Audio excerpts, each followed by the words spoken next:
Now, before we do this, let's go over the ground rules. Rule number 1. No touching of the hair or face. Of course. And that's it! Now let's do this!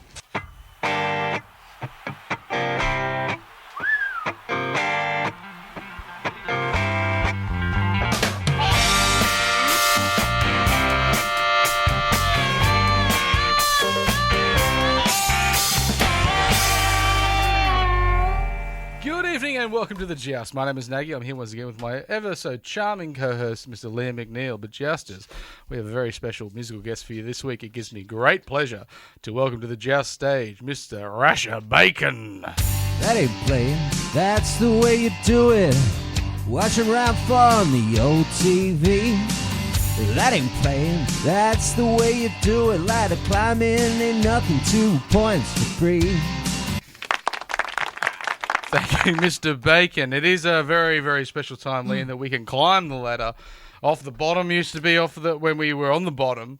We could climb the ladder, be off the bottom, thanks to the gift 2 points of the buy. That's it. A lot of newer fans, a lot of newer Knights fans, newer Joust fans even, who are fresh on the scene. Yep. They don't remember when, getting the 2 points for the buy was a monumental achievement for the Newcastle Knights and actually took us up off the bottom. Off the bottom. So I think we need to really impress upon, I guess, your newer listeners, your newer fans of rugby league, just what a joy it is to not have to watch a team struggle for 2 points. You don't have to watch a team yearn for 2 points. Which seemed like for decades, For so long it felt like we were just, they're stapled on the bottom. Like you hear some people, Naggy, they say, good work, hard work is good. We like working hard. It brings value. I don't like that I like things to come easy, and I don't want to have to actually exert myself to get the results that I want. And so I'm a huge fan of the buy and getting 2 points from it. I think it's great. There are the naysayers that will say you didn't play, you shouldn't get any points. No. And to them I say, my laziness vastly outweighs my appreciation of hard work. Football Christmas sort of rings to mind because you don't need to do anything and then gifts that is given to you. You haven't earned them, you haven't worked for them, they're simply presented to you. It's something that you want. It's a matter of course, really. Yeah, it's just there. It just is. It's something that just is, really, yeah.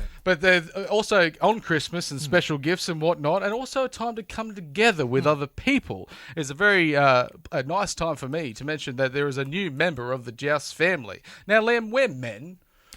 Somewhat men. Debatable. We're not men. We're not men. We are men, but we're not two men, but we're not the two men. That's right. So when we're in our house and something breaks down, and this might be a white good because no one knows how those things work. You use them every day. I shed a tear. As soon as something breaks in the house, I say, "That's it. Everything's over. I'm moving into the forest." Washing machines, refrigeration, air conditioners, all the same. It's all it is. It's just mechanics of something that we can't use. Our hands are useless. We simply look at it, press the button, maybe press the button again, and we can't make it work. But luckily, there is a new member of the Joust family. Is this a man? It is a man. Do we have a man on board? It's the appliance guy here that works all over the Newcastle, Lake Macquarie area, that is now officially part of the Joust family, and we welcome him to make us not quite men again. Now, it's also quite scary, Liam, to phone up someone to say, "Can you please come and fix this for me, please?" You feel a sense of inadequacy, don't you? Oh, I'm not gosh. a man. I'm useless here. Can you come and tell me how to be a man? But luckily,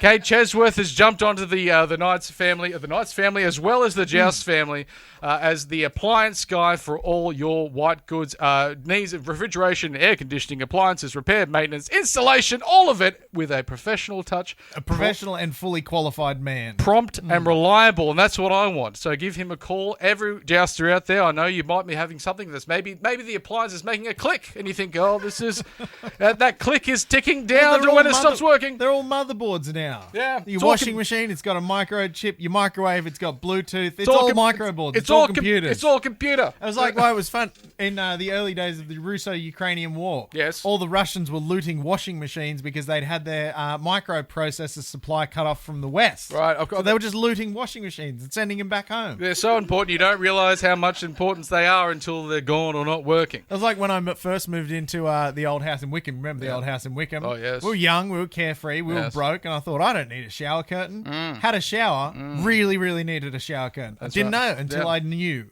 Until it wasn't there anymore. For me, when I was house sharing, some might say, if you were using English, our washing machine to stop working because it was one that you turn the dial and you pulled it out. Oh yeah. That was before microprocessors. Didn't have a chip. To start the whole process. One day, it pulled out, stopped working. So what I just tried it 1,000 times until maybe it started working. Did you then just start showering in your clothes to wash them as you wash yourself? Well, there was an idea. Maybe I should have done that. I don't know. I think I went to the laundry sink and just sort of sloshed it around. I think that's the same reasoning that a friend of the Joust had when he tried to justify not cleaning the shower by saying it cleans itself as you clean yourself. It's soap everywhere. There's shampoo all over everything. It's clean. It's self-cleaning. What are you going to do? Clean the towels next? No, they clean themselves. Because you're clean when you wipe yourself with the towel. Of course, yeah. You're not dirty. No. If anything, it's getting cleaner. It's a better towel than it was before the shower. We're lucky men that our wives stayed with us all these lovely years. They're actual real humans and sane people. Liam, so much has happened in the last week that we haven't been on the show, so we must catch up with all of that nonsense in the segment we like to call the news. Thank you, Russia. Now, Liam, the most important Newcastle Knights bit of news is coming. It's a bit of a sad farewell, I might say. Sad farewell. It's bittersweet, I suppose. Will Price, maybe won't Price. Won't Price. Yeah. Price appropriately, maybe. Has he priced himself out of the Newcastle market? Can we get some more puns out of this, do you think? I don't know. All right, I wanted to get him out of the way early. I had to get him out of my system. The price was wrong. Bitch.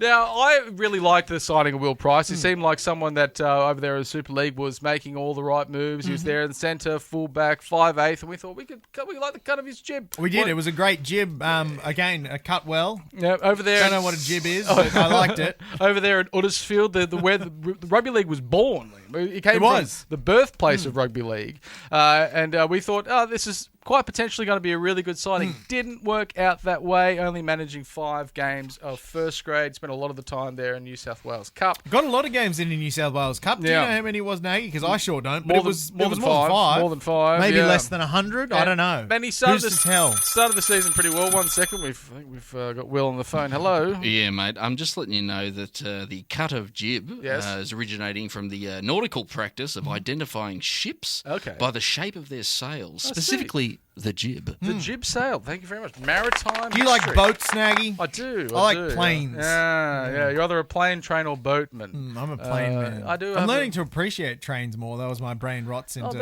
a wet cake. They're much more grounded than planes, actually.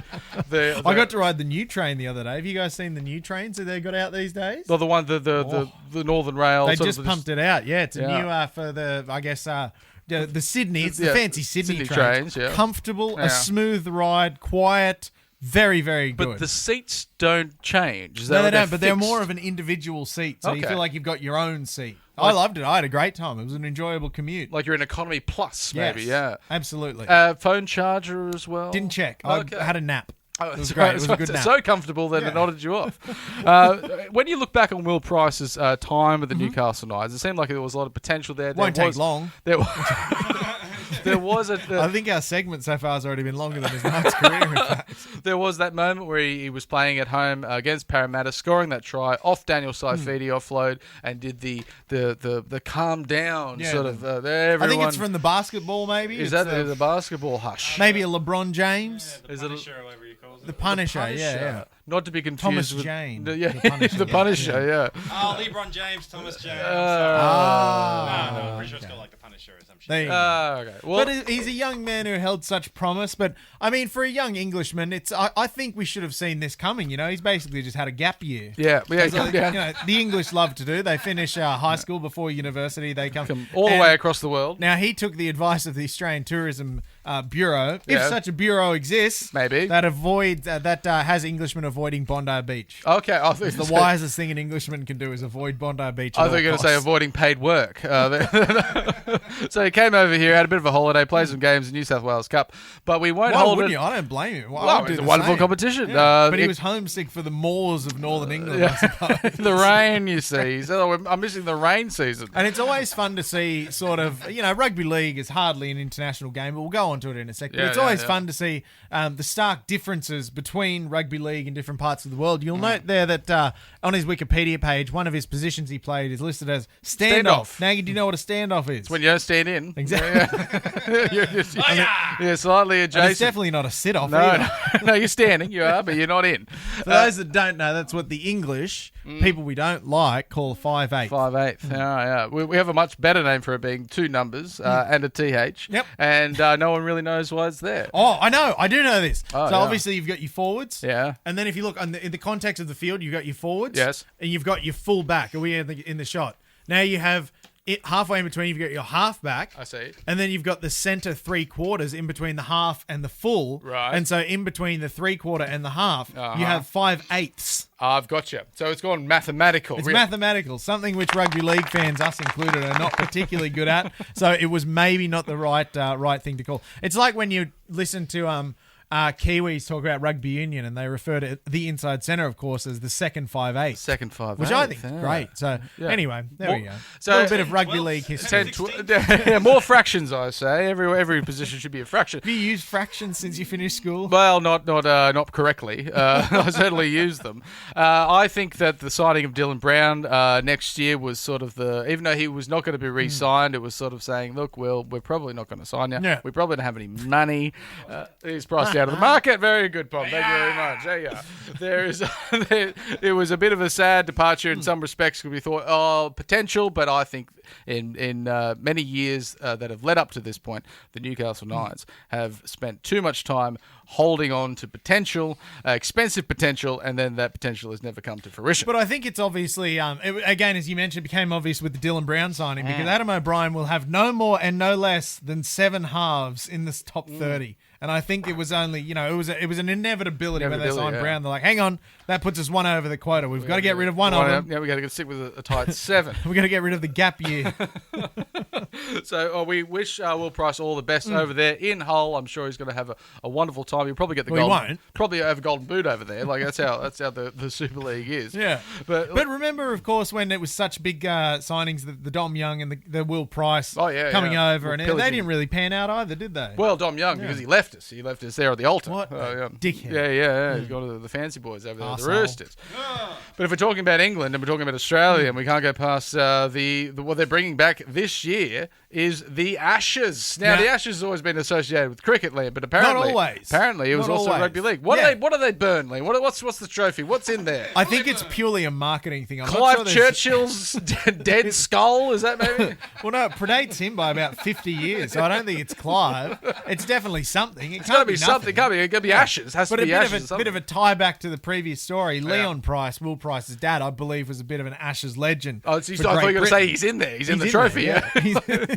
Cut off 3 of his fingers and burn them. It's just generation after generation of Prices getting put into the trophy. But I think this is wonderful. Now, we say sorry, Will. Apologies, Will. So into the furnace you go. Shouldn't have left the Knights, mate. Should never have left the Knights. But I think, Naggy, this is part of a greater trend that we're seeing over the last few years, which is the return of international rugby league. Because for those who are younger, who are new to the show, obviously new to the Joust, maybe new to rugby league. Yes. Rugby league used to be an international game. It Not once quite was. to the level of other, international sports. But it used to be a thing that rugby league was played outside Australia and little bits of New Zealand. The tour. It used to tour over in England and play lots of games. You had the Kangaroo Tour, you had the Ashes Tour. Yeah. You had all these wonderful sort of cross-hemisphere rivalries that you built. And it was always at the end of the season as well, so you had something to look forward to. And I remember back in 2004, 2005, back when I was very much excited for any rugby league, you'd see the whole Kangaroos team go over there and they'd play against England. They might have a warm-up game against France. It'd be 92-0. It'd be wonderful to watch. And then they would play some inconsequential amateur side through the week. Oh, yeah. Still pissed. Still pissed. They would kick the shit out of them. And it'd be wonderful television. There was also it was so didn't have the origin feel of sort of bruteness. It was more wildly. There was just fingers in the eyes and thumbs up the butt and everything there against the rules. There was no spirit of the game. There was no spirit of the game. But of course, you got to remember rugby league in England. Of course, it's the working men, it's the miners, it's the coal miners, it's the tin miners. Are they rich like the Australian miners? Oh, Maggie Thatcher put paid to that. No, sir, they're not rich like the Australian miners. Yeah. But now the other thing about the Ashes though, Naggy, and the Kangaroo Tour, they held such esteem back when they were quite a prominent thing because it was such a novelty because we didn't know the players. You know, you had these mythological players coming across. You've got, some great names like Kevin Sinfield, Leon Price. Yes. Leon Price. James Roby, if I recall. There were these great... Rob Burrow, even. Burrows, the late, great Rob Burrow. There were these great British rugby league games, but because you couldn't watch the Super League, like, they had this aura to them. And so to see the Ashes, you're like, these are these people who I've only heard of. Yes. Maybe there's a paragraph about them in Rugby League Week once a year. And the start of Sam Burgess's career when he put that great hit on Fui Mamoy. Yeah. Was that the Ashes? I don't know. It was a game over was rugby there. league. Yeah, it was rugby league. It was over rugby there. league. But it was exciting because you weren't really sure what you were coming up against. Yeah. Obviously now, but most of them are part-time garbos.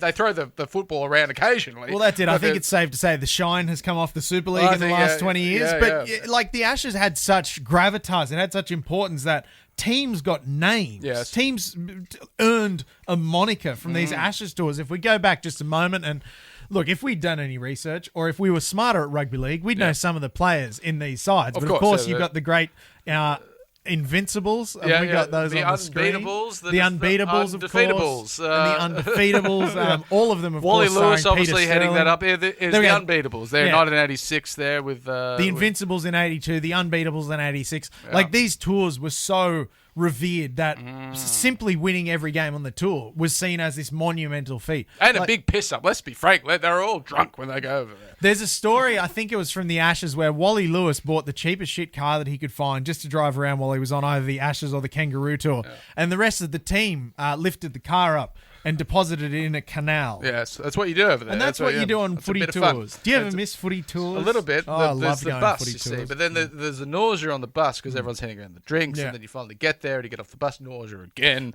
The songs, Liam, the songs you sing about vomiting, it's wonderful. We went on a footy tour to the Pacific Islands one year, and we were staying at this little resort. Any particular Tonga. Islands? Or Samoa and Tonga. We were staying in this little resort in Tonga, which was just a series of farleys spread across a field. And of course, we had a bonfire. And of course, being 15-year-olds, everyone had 2 cans of Lynx Africa, so we just chucked them all in the fire. Boom. We were the only people there. You can't do that anymore. No, and there was these 2 young bartenders who didn't speak English who just kept feeding us Jack Daniels all night. Now, Liam, speaking about the Kangaroo Tour and the prestige of the Australian jersey, which keeps being repeated again and again and you know who didn't like that? The previous rugby league administrations. Well, they said, we don't want international rugby league. We want rugby league to be in Australia, a little strip of New Zealand, and England can play if they want. We do not care. International rugby league's back. They say, why do these Australian people that have heritage over in Samoa or PNG or Tonga, why are they going back and want to play for their country? They should want to play for Australia. No, Australia's shit. We haven't seen it in 20 years. I don't know who these people are. They've even gotten rid of the Anzac test. Now, the Anzac test used to be a bit of fun. That is one of the greatest travesties ever to happen to Australian and New Zealand society, Australian and New Zealand brotherhood. We used to love them. We used to think they were great. And then they cancelled the Ashes and we said, the Anzac test. It was nowhere near Anzac Day. I don't know if I like them. It was about 4 weeks out. No one cared. We still said yes. Anzac, Australia, New Zealand. And that was a test. The best of friends. On home soil, playing against friends that you sort of knew. But that was something that they just ripped away from us. And they said, but you still like Australian international rugby league. We've never seen it. It's gone. All we have is state of origin. The prestige of the Kangaroos jersey was ground into dust. It was eroded. It was spat on. It was used as toilet paper by previous rugby league administrations. But it's back. It's been flushed. It has. It's back again, like something you can't flush. It just keeps coming back. They chucked some Omo in the wash with it. It's brighter than ever. But I think that leads into, of course, our next piece of the news now. This is something, obviously, that a lot of rugby league fans, and you always see it on Facebook now. I know you love the Facebook comment section on rugby league. I try to avoid it. There's a large subsection of the Australian society who can't seem to grasp that a person can love 2 things. 2 things, yeah. So the great example here, of course, Australian star Payne Haas on the cusp of bombshell defection to Samoa. Yeah. I was putting the news segment together on April Fool's Day. Maybe if this is true or not, no, I don't know. True, but, it is true. Yeah, but I think it brings up a very good discussion point. These people, this subsection of Australian society, they say, you can't love 2 things. Whingers. You're one thing or you're the other, and there is no in between. None. get out, back on the boat, you're going home. Have you so met- a person can love two things. Yeah. Payne Haas can be a proud Australian man, a proud Samoan man. He's also got Filipino heritage and I think Danish heritage. Well, look or at Tony Norwegian. Carroll. He Tony can be Carroll. 4 proud things. Warners Bay. Warners Bay. Tony Carroll played What? for New Zealand, then Australia, then Queensland. I don't think he's from any of those places. Brad- He's from a third place. Brad Thorne famously played for Australia and New Zealand, And New then Zealand. back to Australia, then back to New Zealand. We just let- I celebrate it. I think it's great. They're still on the Yeah. field. And Let as a- them wear whatever shirt they want. As a proud dual citizen, I wear my Canadian heritage on my sleeve. That's Yep. half of me. Yeah. My Australians, I've got 2 sleeves. Yeah, I 2 can wear sleeves. a heart on each sleeve. Yeah, maybe one of the bum Yeah. cheek. You know, you I got, did- you got 2 cheeks. I did think it was a bit ambitious when I moved to Canada, thinking I could probably make the rugby league team without even training. They never called me, but I would have worn that with pride. Yeah, that's 2 right. sleeves, I can wear 2 hearts on them. Well, yeah, that Peterson bloke that ended up playing for the That's not Queensland, the American time. We had a Philadelphia test in 2005. Peterson, the guy had an afro, played for Parramatta. Matt Peterson. Oh, right. And he had Big guy with the afro though. big guy. Oh, yeah. He had like. South, didn't he? Like a. Yeah, he's still around, but he had like an American uncle or something like that, like twice I was thinking of Matthew Bell. twice removed. Anyway, so this bloke was there. He was the only NRL player in that Philadelphia side to play against the Australians on the NFL field, and they ended up winning at half time. And then Australia came back. They Pull their ended thumb up, out of their bum. pulled the thumb of the Yeah. bum, and then they ended up winning. Except Willie Mason completely did his ankle, was out for most of 2005. Well, I think Anthony Seibold, you'll find, actually played a few tests for Germany in the rugby league. I really? think something like that. Then you've got, of course, South's great Ian Rubin, played for Russia in a World Cup a few years ago. Poor guy. I know. Jack Johns. It was terrible. Jack Jack Johns, Johns from famously Italy. Italian. Yeah. He's not from here, apparently. Not from But yeah, I think it's great to see rugby leagues back, and I think that if England were better at rugby league, like they were 30 years ago, we could have a the game on our Ashes hands. would be great. Yeah, it's going to be a whitewash, but who gives a shit? It's going to be fun. It's going to be great. It's going to be great. After the NRL season, I can't wait to watch it. Liam, talking about More someone, footy all the time. Talk about Never someone let the footy finish. That- Constant, never-ending footy is what we want. talking about someone leapfrogging over the Tasman every time they have a hot dinner. We've got there Dylan Walker, famously playing for dickhead? playing for the Dickheads, the Manly Dickheads. He was over there and he got absolutely. Was it sucker punch? He was punched looking at the man by Curtis Scott. Oh, then yeah. Sucker. Yeah. And then you egged him on and then said, "Why don't you hit me?" He hit him and then said, "Oh, I wish you didn't hit me." And I think to Dylan Brown, and I think to Dylan's credit, he did come out afterwards and said, "I did say you should hit me," and he hit me. So Whoops. fair play. He Yeah. didn't even say whoops. He was like, "Yeah, fair play. You got me." There was and a- it was a good punch too. He went over there as sort of like he did play Origin off the bench at one stage, Dylan Walker as well. Yeah, that was a Bob Fulton Manly pick. I think he played 7 minutes or so. Yeah. It was because you remember you had the Bob Fulton Manly picks were Dylan. Which Dylan is he? Walker. Off the Dylan bench, Walker, 7 minutes. yeah. James Buray, James 7 Buray. minutes off the bench. And there would have been 2 or 3 more Bozo, that Bob Jesus. Fulton Bozo would just pull his Manly boys in and say, "I'll give you the jersey, boys. Just don't lose the game." I don't think any of them did, but I think still, there might what have a shit stain on the history of New South Wales rugby league. So he went from the heights of State of Origin. He had a bit of I think it was another drunken episode where he was, There was the incident after the South's premiership where him and I think Aaron Gray perhaps did too many sleeping pills, No, they- got they- pissed, they- and they- he dropped his ring in the harbour. I think they took pain Still medication Knox? and I think it was still Knox. Was it still Knox? And energy drinks as well. Yeah. But one thing they say don't do, and they said this would be great, and then they had to call an ambulance for them both. And it Rhodes was- scholar Dylan Brown. So after that, Dylan. and then- There's so many Dylans. We need to have a one Dylan rule in Dylan rugby league. Walker. Yeah. So he went over there and he said, "I'm going to hide my sins in the personal demon." Because of course he did commit a number of crimes. The And Chamber of Personal Demons over there in New Zealand. He said, "I'm going to hide away from there." And he said, "I'm ready to come back to Australia. Everyone's forgotten." But Compassionate ground, Now of course. I'm a proper bench player. I'm a 14. And he said, "Who's the shittest club in Australia?" And they said, "Parramatta." He said, "Sign I'll me." take it. Yeah, absolutely. He said, "They got so much bad news going at the moment. No one's even going to realise that I've signed for I them." said any crimes he commits will just get lost in the muck. Yeah. Do you think he can make any difference to Parramatta? No. No. Yeah, right. But speaking about players that make a difference, Liam. Known English international. English he might make international, the bloody Ashes tour at the end of the year if he hasn't been forced into into retirement since then. He'll be bloody maybe Until then. on the inside of the skull. Of course, we're talking about Victor Radley, the man made up most... The inflicted upon. Yeah, beers and more beers. But at the moment, he's spending days and more days under an MRI machine because his brain has copped it time and time again. Sometimes he's passing his HIAs, but I believe he's writing down the answers on the back of his hand just to be able to say, yes, it's a Friday night. Yes, this is the Prime Minister's name. And yes, it's 26 degrees. Please let me back on. But really, he's lost consciousness more times than I can count. See, now the problem with the HIA test, and I assume the NRL do the same HIA test that Wanderers third grade did in 2012. Yep. It's the same 5 words every time. It was elbow, apple, carpet, something, bubble. Well, and if you get 4 right... Yeah. You're set. And so if you get 4 HIAs in a season, even though you get hit in the head, you're still going to remember 4 out of the 5. Saddle. So it got to the point. Saddle is elbow, apple, carpet, saddle, bubble. There you go. So and I've had a dozen concussions. And I can still remember it. They just said, give us the every 5, time. they They'd say, here's 5 words. Yeah. And then they do like follow my finger, touch you on the nose, kiss on the forehead. Do you remember the do you 5 remember words? the 5 And you have to words, repeat the 5 words back to them. Yeah. And so after your 3rd concussion, you're like, I do it, ironically enough, I do remember the words. We've had a lot of them. We've had a lot of them. Yeah. But another great example of that, Naggy, I was listening to Julian Edelman, former New England Patriot National Football League player. They had a similar system whereby because he was playing wide receiver, I think, if his other wide receiver would get absolutely smashed in the head and would show signs of concussion, a teammate would run over and go, it's Tuesday afternoon, we're in Philadelphia, we're up by 10, we're playing the Jets or whomever. And so you get up and you're dazed and the ref would go, where are you? Oh, we're in Philadelphia. I think we're playing the Jets. We're up by about 4.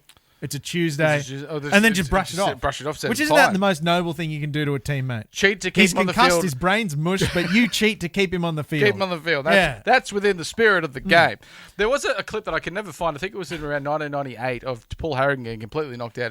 Spud Carroll with the infamous off the kickoff one. Is that the one? Another time when everyone thought Chief might retire, and then I think he retired not long after this, and they... So they were right. I believe he was playing against Cronulla, and they were asking. He stood up and they said, "Where are you, Chief?" And he just said, "I don't know, I don't know." And then I believe David Peach is there going, "He doesn't know, he doesn't know." And then they took him off, and I don't think he played much longer. God bless Paul Harrigan, I love that man. But I was playing in Mayfield East once, and one of my teammates got knocked out, and they went over to do the concussion. Actually, it was my dad did the concussion test for some reason. He goes, "Paul, do you know where we are?" His answer was just football. He just said football. Not wrong. I was like, "All right, Paul, we're out of here. Let's go to the hospital." He's jailbroke the answers. He was right. Yeah. Where are you? I am football. That's right. We are all football, Naggy. We're all football. But is it time maybe that Victor A... Because is that his 5th HIA this year? That can't be right. This week. It's only... He's had plenty of them. But the other thing as well, and you often see this, whenever he gets suspended for poor tackle technique, they say, oh, he shouldn't change the way he plays. No. He shouldn't change his game. He should. He absolutely should. Definitely should. It's pretty simple. Just change the way you tackle. Yeah. And you won't get hit in the head all the time. But they say, no, he shouldn't change the way he plays. He demonstrably should. Tackling backwards, maybe. Go with your backwards. bum. Just with your arms out. Yeah, just trip. Go trip for people. tips. Not in the spirit of the game. Also illegal. But, you don't get hit in the head. I think, Liam, this leads perfectly on to something that's been quite close to my heart for a while. Regarding the noggins is my crackdown of the NRL crackdown, and that's this week. Naggy wants a crackdown. And that's the crackdown of the... Thank you. The crackdown shoe is on the other crackdown foot this week. Thank you, Rasha. Yeah. There is been come out and said, the NRL wants to really crack down on the high tackles in rugby league, and they do this about every 6 weeks. Look, we obviously wield an immense amount of influence in the game. Course, do you think that Misters Volandis and Abdo listened last week, and what they took from it is that we need to really nail down and define what is and is not in the spirit of the game? I think so. Because this really strikes me as a spirit of the game defining moment. There's been at times, I think it was in 2020, when we had Magic Round up there when the Knights played the Tigers. What was the crackdown that time? The high tackles. They just decided that anyone that worked a treat would stiff breeze against the chin or up would decide that you're going to be 10 minutes on the field. That some games will be finishing. Join us next week, our musical guest, chin or up. Chin or up. There would just be games finishing with 9 versus 11. It was ridiculous. Everything was just being binned, and then everything stopped. This season was like, hang on a second, they're just adjudicating the game consistently? No, but then there's less bins. Now, Len, the reason that this is my crackdown, I have an issue with that, is that they desperately want to stop what they call direct contact with the head. It's not in the spirit of the game. It's not in the spirit but of the game. But I think we agreed that it isn't within the spirit of the game because Kai Pearce-Paul did it and it was sick. Well, I think that was our conclusion. My problem with direct contact with the head is that your whole body is attached to itself and doesn't move. Your shoulders are attached to your spine, and then the hips, and again with the spine, and whatnot. And you make contact with anything like that, and it stays still. But your head is on a pivot, and it just rolls forward. So direct contact with the collarbone, which is legal, forces the head to fly forward and then hit the shoulder. So it's direct contact with the shoulder on the chin. The chin should be penalised. You're saying the punishment should be on the head contact the person whose head contacts the shoulder. They should bear the brunt of the punishment. Is that what you're saying, Naggy? Or everyone should be wearing neck braces so your neck and head can't move. So Brent Tate, and bring back the surfboard, but bring it to the front as well. So the front and back surfboard. I've always said a good rigid neck is important to every rugby league player. So like a Batman costume. The Batman costume, But bring the 1989 Keaton Batman. Everyone should be wearing a Batman suit when they run out there, because if you make contact with the collarbone there, the head can't fly There's forward. No pivot. You need to eliminate the pivot. We've got to get it out of the game. That's the problem, is the pivot. It's driving me crazy. I can't stand it, because you see genuine tackles, head flies forward. They say, oh, that's made direct contact with the head. It's indirect. Well, it's semi-direct. So an interesting thing, Naggy, I know not many people, not only just listeners and watchers of the show, I know not many people just in society watch rugby union anymore, but I've been watching a lot of it recently. So rugby union, their high tackle laws have gone so far that head-on-head contact, your noggin on an opposition noggin, that counts as high contact. So if you make like a level chest-to-chest tackle, no part of your body contacts the head, but your head hits the head, yellow card, and while you're off, they adjudicate it, can be upgraded to a red card. Good Lord. And so I think what they're trying to do, and what obviously Nagy's crackdown wants people to do, is improve tackle technique. And all the years when they bring in these crackdowns, they say, oh, we have to stop players hitting each other on the head. How do we do it? More penalties. Should we teach them to tackle differently? No. Shut up. Absolutely not. It's a problem. The sin bin is it's a problem where they're putting a Band-Aid on. They're just saying, we'll penalise people for doing it. Are you going to try and fix it in the way the game is run, not just officiated, in the way, in the fabric of the game? No, shut up. And then, again, it'll be another crackdown where they do it for a couple of months. We all forget about it. And then in 4 years, they trot it out again and say, what a great idea. 4 weeks. This is wonderful. We're saving lives. They forget about it. They think they're bloody Doctors Without Borders, Medicine Sans Frontières. I say bring in the Keaton bat suit to stop the pivot. Agreed. To make sure that that's what they need to get rid of the game. The pivot. The pivot of the neck. Please make the neck rigid, and we can have a bloody good game on our hands. We can stop all these adjudicators, all these administrators getting their grubby little fingers involved, ruining rugby league. Grubby little fingers. Is there do you know, Naggy, I'm in the health industry, I should know this. Yes. Is there an operation one can get to fuse one's vertebrae together? I think so. I think it's probably been done. If not, we should look into it. We should look into it. Because, again, we want to address the root cause. We can't just slap a Band-Aid on this and say, look, we're giving penalties now and sin bins now. The game's fixed. We've solved everything. It's like the fixed camera, the fixed speed camera. Like, you get fined weeks later. You've already done the crime. Yeah. It's already done. It's not going to fix the crimes. No, you have to fix it where it starts, at the neck. Liam, we're going to take a halftime break, and we're going to come back and talk about everything Newcastle Knights rugby league against the Canterbury Bulldogs. But to play us out for halftime, Mr. Russia Bacon. Tackle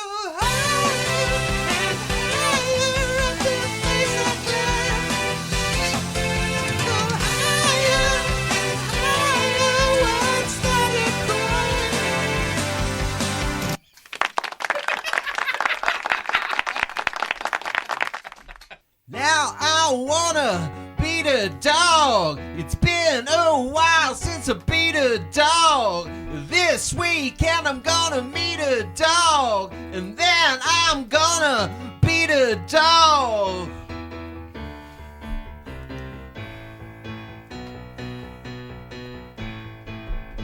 Come on. Thank you, Mr. Bacon. Wonderful. And just Iggy Pop's still alive, Naggy? Barely. Well, he's just alive with mainly amphetamines and, I don't know, whatever strings holding each one of his limbs up. He gets out there and he still moves around. But he looks like a corpse, but not like our very own Russia Bacon over there, who doesn't want to beat a dog literally, Liam. He wants to figuratively beat a dog of the team that we're playing this week. Well, I mean, you don't want to speak for him, of course. Maybe he wants to beat it. We don't want to speak for Mr. Rash He's an aggressive man. But, Liam, we do have the Canterbury Bankstown Bulldogs. They've thrown the berries. The Bankstown back in there. Berries. Used to be just the Bulldogs, then it was the Canterbury Yeah, Bulldogs. but they're with the Sydney Bulldogs. Because remember, it was around season 95 where they rebranded all the teams. Yeah. There was the Sydney Roosters, there was the Sydney Bulldogs, and there was the Sydney Tigers. And they had all the faces of the thing. Yeah. It was like the Tigers. They sort of Like cartoonified. everything was like that. Yeah. We're the Panthers. We're the Bulldogs. Wasn't great. No. Wasn't great. They said, let's pan out a bit. Let's say, we're the Panthers. We're the Bulldogs. Like, it was a little bit more friendly. And then the Knights, we'll just flip it. Like the B-Boys. Who do you think was the first sports team named after an animal, Naggy? Oh, that's a good question. I've always liked, Liam, the fact that, we would go... Like, if you look at the AFL, for example, so bird heavy. There would be like, really the are, magpies and the crows and the swans. And then someone's like, I'm going to be the demons. Everyone's like, what? You can do that? You just go the demons? There's a couple of funny ones off the top of my noggin. In the early days of the Major League Baseball in the US, there was a team, I think they were called the Detroit Spiders. Yeah. There was briefly an NHL hockey expansion team called the California Golden Seals. That was a pretty good one, I thought. I'd love to be a seal. That'd be great. Golden seal especially. Yeah. Although you think you'd sink.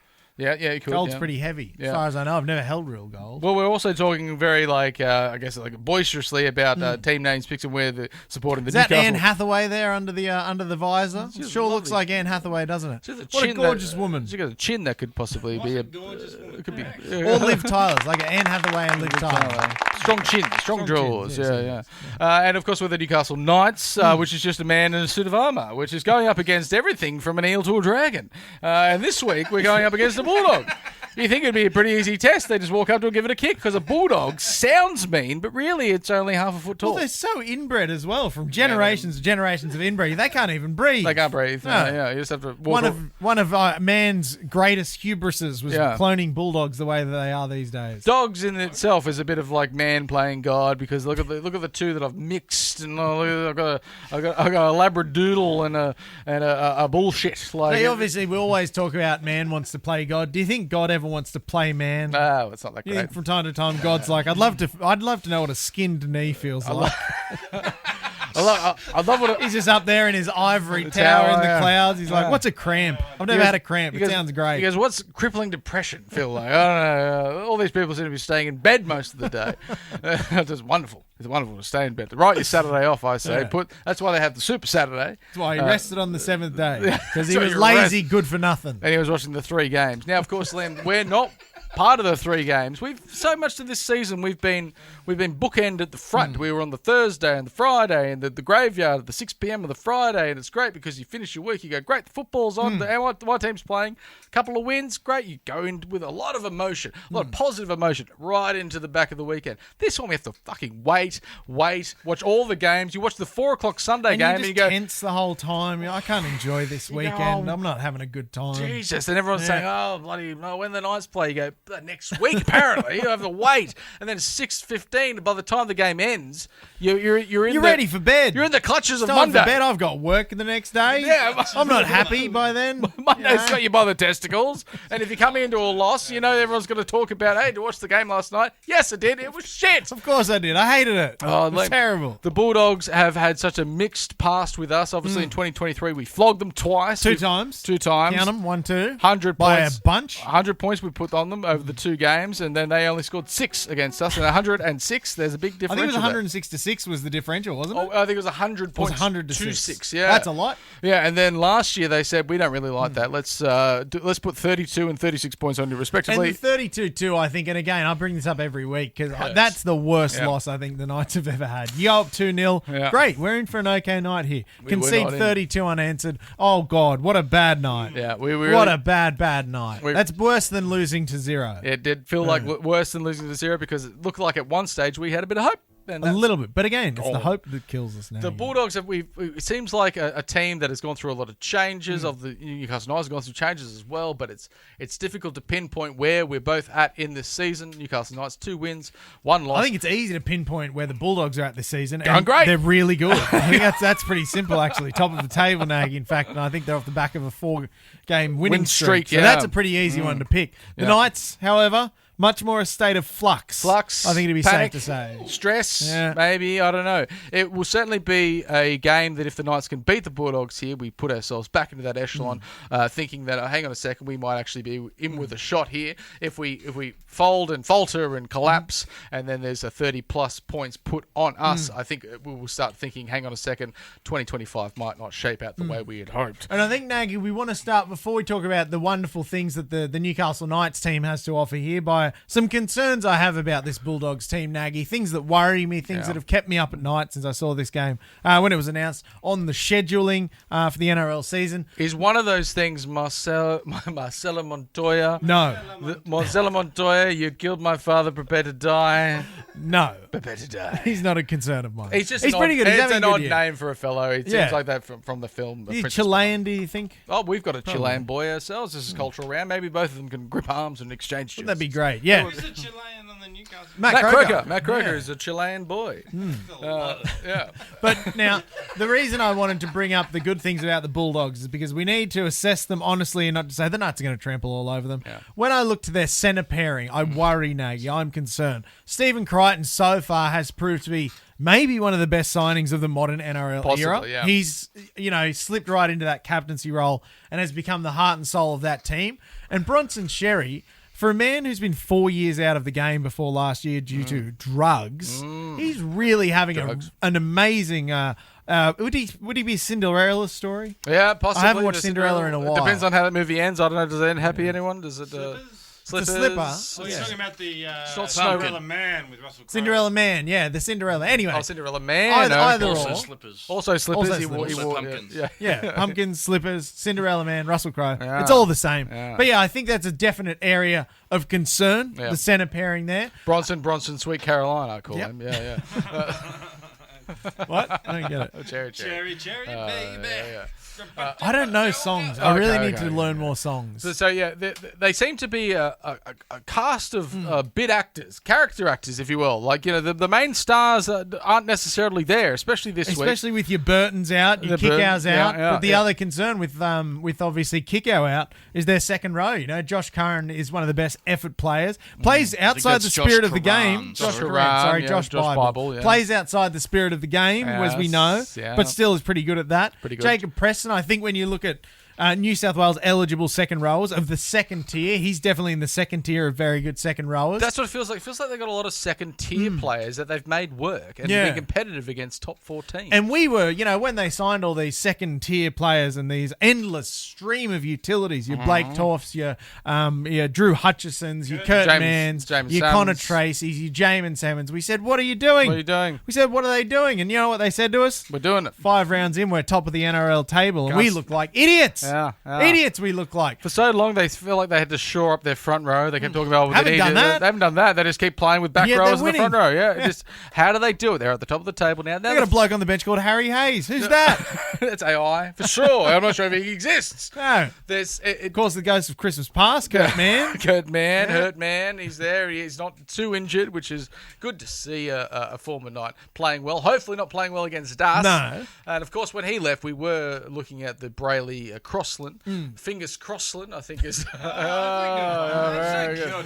Thank you, Joshua Balaka. And that at the time he was pushed out. He was pushed out, and so good to see him find another club, play good football. Just hopefully he has a terrible game against us. We also have a return of Jermaine McEwen, as we know, Sad Eye Squarehead, which is. Which is coming back into the side. But it's also important to note this is also a rematch. You've seen Rocky 2. I have. You have, yeah. Which is the rematch against Apollo Creed. But we've got our very own Rocky 2 with Jack Hetherington coming up against Reed Marnie. I kept wanting to say Mahoney. That's my problem with reading things You're phonetically. thinking of Police Academy. Yeah, that's right. Mahoney's in Police Academy, isn't it? Yeah. Now, these two, of course, got into a bit of a scuff on the field and then went I was going to say backstage, not a theatre show. It is actually a game of football. Went back there, and then there was still a bit of a push and shove. Jack Etherington couldn't get enough of it. He was having a smile. Look at the smile on Jack Etherington's face. That's the smile of a little schoolboy who's just discovered that he likes women. I think there should be either, for Jack Etherington, the Red Mist himself, he should either absolutely deck him or not do anything at all. There's and he did no in between. He went the in between. It was terrible. But Naggy, now we've got to talk about the starting forward pack for the Newcastle Knights. Obviously, injuries have cruelled our forward pack. Dylan Lucas obviously being out. Another front rower, I think, also is out. No, Safidi's back, isn't he? Safidi's back, yeah. and Thompson's back. But we are missing Dylan Lucas and KPP, the man with the very, very long forearms. And the lengthy man. The lengthy man. We've got no length and we've got no talent there in the back row. But we have someone that is almost as good as maybe one day will be as good, and that's Thomas Kant. Tom does. Yeah, Tom does. Maybe Boyer, sure, hope he can with his effort last week, which was probably just way too many things he did last week with 18 runs, 56 tackles, missing only 2. A lot. That's good. For a He's guy a good boy. Fighting into that first grade spot is just too much. Tom, just bring it down a notch. Do what you need to do, but please. You're making everyone else look silly. You look at everyone else. Someone only made 90 metres. Someone only made 10 tackles. Please. That's far worse than his numbers. Where do you see the Knights winning at Naggy? If they're going to be able to win this game against the Bulldogs, Liam, we have to make sure that we are patient. We need to get it. Patience is a virtue, as the Bible states. That's right, they do. The Josh Quran, I think, states it. They need to be able to do some. Yes, They need to be able to get into a contest. They need to take the shine off the ball, I say, and say, hang on a second, Bulldogs, they're really going to have to work for it. We get into a grind, then we start throwing the ball around. Because, if you look at that, that forward pack that the Knights have compared to that forward pack that the Bulldogs have, on paper, it's very safe to say the Knights have the stronger of the two packs. Yes. Would you say that? Because I would, and I did, in fact. I did. You'd have, it's published now. But they're grafters. The Bulldogs are grafters. They get in, they grind, they graft, they yuck it up with you. Yeah. They get down in the dirt and the mud, rustle around to find some truffles. Bradman Best has an incredibly... their truffles are in mud, aren't they? Bradman Best has scored 7 tries in his last 7 outings against the Bulldogs. What a wonderful statistic. Might have been front-loaded with those games where he just kept scoring lots and lots of tries. True. However, I'm also liking what I like. I'm liking what I like and what I see from James Schiller. I think we can. He's been a fantastic acquisition so far. I think he's doing everything. Slipping we want into a to back do. five that we talked about at the end of last year might have been one of the best in the comp. Schiller's slipped in seamlessly. A lot of pressure on the principal of School of the Unremarkable Boys, Jack Cogger, needs to really step up. I think anything from Cogger should be do less. Not try to make the game-winning play. I would just tell him to give the ball to Fletcher Sharp so he can chip and chase every time. Chip chase, he'll score that. 7 tries. And of course, we've got the man at the back everyone loves, cares about Caleb Ponga, and hopefully that he can weave his magic. Hopefully not do too much, just do enough. Inject yourself when needed, Caleb. You don't need to touch the ball the whole time. So we're sitting at 8th, Liam. Thanks for that gift of the 2 points, the beautiful gift of the free 2 points of the bye. Thank you, Marcus. Thank you, Marcus. There, and we've elevated ourselves to 8th position. Now, another win here. We're all of a sudden in this conversation. This later is all over the shop. Well, that's it. In 8th spot, we're already doing better than we did last season when I believe we weren't in the top 8 until the very last round after the last game of the last round. So already we're having a more successful year than last year. The very, very skin of the teeth we made it in. And but if we look now, the Panthers have a lot of work to do winning one game. Now, okay, I said this to Gavin, dear friend of the show, Gavin Morton, the other day after the Panthers lost to some insignificant team. For the Panthers, so they've got what 24 regular. No, that was Melbourne. That was Melbourne lost to Australia. They lost to someone else. But anyway, they lost to the Rabbitohs last week. Yeah, Rabbitohs. So the Panthers will play 24 regular season games. Is that correct? About that, yeah. They'll play 2 finals games before the grand final. Of course, yeah. That's pretty much just 26 trial games. That's all they need to do. They've got 26 trial games before they're in the grand final against who gives a shit. Yeah. So I think to look at them in 13th and to say, they're in trouble is to, I think, just be stupid. Be stupid. Yeah, don't be stupid, done. everyone. I think look down there, obviously the Roosters, which we predicted was going to be very bad. The Dolphins are still looking for a win. The Eels are still looking for a win. We're there comfortably with 2 wins and a bye, pumping us up the ladder. Yes. We just need another one to say, hey, NRL, we're just as good as the rest of them. We're the real deal. Yeah, if the Knights win, although you might get a bit of oh, well, the Bulldogs actually aren't that good anyway because they've lost to the Knights. Except we're the curse, Liam. If we win, the team is shit. If we lose, the team is on the way up. We're taking the mantle of the Titans, would you say? Oh, we just lost against the Titans. It doesn't matter. Or, oh, you beat the Titans. Oh, it doesn't matter. Is that what the Knights are becoming, Nagy? It is. Nothing more than a speed bump on a team's tear to a premiership? I think so. Unfortunately. Oh, come on. No, That's disheartening. Look, I really hope the Newcastle Knights can come up and shock the world and beat the Bulldogs and bring them down a few pegs, bring them down a few rungs on the ladder. Rungs on the ladder. And I said runs initially. I hate to have the runs on a ladder. On the runs on the ladder is the worst thing you could possibly do. It's the worst place for the runs. Because if you're operating safely, you've got someone down below. the ladder. Yeah, looking up. And you get the runs. It's very scary up there. Boom. Liam, it's going to be very important for the Newcastle Knights to win this game against the Bulldogs. And boy, I hope they do. Do you want a score prediction? Newcastle Knights win the game 22 points to 18 points. I love that. I love and adore it. I don't think that'll happen. That's okay. I think unfortunately, I have a deep fear within me, and I hope I'm wrong, Liam. I'm wrong often. Every day I am wrong, and I really hope I'm wrong this time. I think the Bulldogs might put on a bit of a score. A dissenting opinion, that's good. When two men are in a room and two men agree in a room, that's a bad room to be in. I think it's a great room to be in. I enjoy agreeing with you. If you would like to join us to be back in the room, and also join the new member of our family, the Appliance Guy, please give him a call if you've got real any man, white goods. unlike a real us. man, proper man. For all those men like us out there who aren't men, call the real man, the Appliance Guy. The Appliance Guy. He has tools and hands and skills. We don't have none of those things. But please give Kate Chesworth a call. Chesworth. A call there for all your white goods and appliance needs. Mobile number is on the screen there. And thank you very much for being part of that family. But Liam, if you'd like to join us next week, you can join us on all these social pipes on this screen right now, including Facebook, Instagram, Apple Tunes, YouTube, TikTok, Spotify, SoundCloud. If any of you are still hanging on to SoundCloud, clinging on to dear life, much like the Newcastle Knights, clinging on, hopefully, when it comes around 5, it's only early. But we'll be coming through and hopefully talking about a great win against the Bulldogs. Looking forwards, not backwards, not forwards. Twirling, always twirling. Thank you very much for joining me, Liam.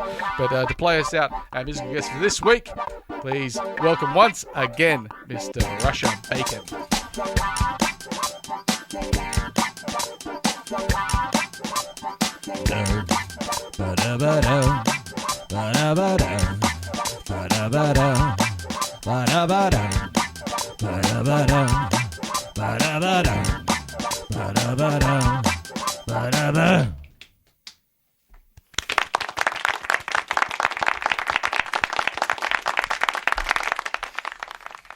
Thank you, boys. That was wonderful. Tremendous.